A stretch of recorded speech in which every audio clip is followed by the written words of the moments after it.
Il était une fois sur une très grande montagne, un nid d'aigle contenant 4 grands œufs. Un jour, un tremblement de terre secoua la montagne et un des œufs roula lentement à son pied pour atterrir dans un poulailler.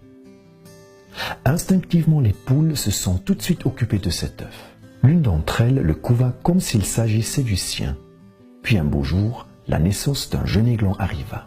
Ce jeune aiglon fut éduqué comme les autres poussins et ne se rendit pas compte de sa différence.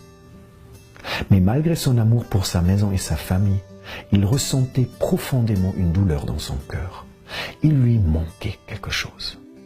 Un jour, alors qu'il jouait dans la ferme avec ses amis, l'aiglon regarda vers le haut et observa un groupe d'aigles en train de voler majestueusement dans le ciel.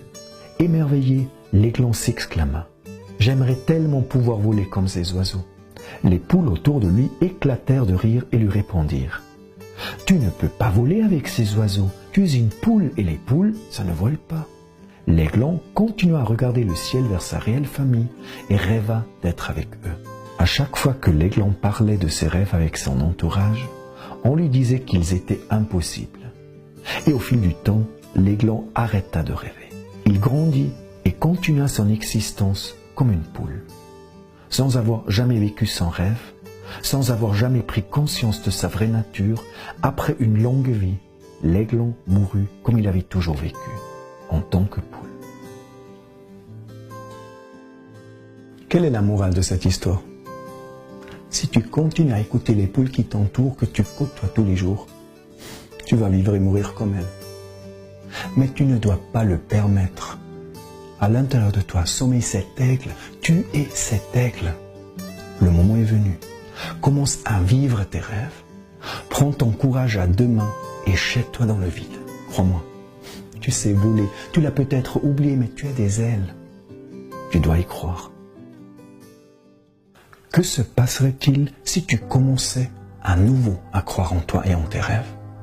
Comme à l'époque où tu étais encore enfant.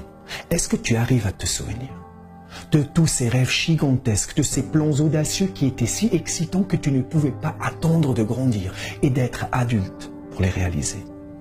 Tu sais, ces rêves, tu les avais pour une certaine raison. Ton subconscient a développé à l'époque une idée, une vision de ce qui est possible pour toi. Et puis, un jour ou l'autre, sur le chemin de ta vie, tu as peut-être commencé à oublier tes rêves. Tu t'es fait distraire probablement par des choses plus importantes. Ou alors, tu as commencé à croire les autres personnes, des personnes qui ont déjà oublié leurs rêves, des personnes qui essayent maintenant aussi de te convaincre que tu dois oublier les tiens, parce qu'ils sont trop beaux, trop grands pour être réalisés. Je vais t'aider à te souvenir de tes rêves. Je vais te montrer que tes rêves ne sont pas seulement possibles, non, ils sont aussi atteignables. Atteignables pour toi. Tu vas emprunter un chemin qui va te guider vers eux. Et tu vas devenir ainsi le héros de ta propre histoire de vie. Commence à vivre tes rêves. Es-tu prêt pour ce pas? Tu dois impérativement te décider. Préfères-tu continuer à picorer quelques grains dans une cage trop étroite, gentiment pondre des œufs et un jour mourir en tant que poule? Ou veux-tu suivre ton vrai destin, décider toi-même de ton voyage et en accord avec tes vraies capacités, commencer à voler comme un aigle vers le soleil, porté par la liberté?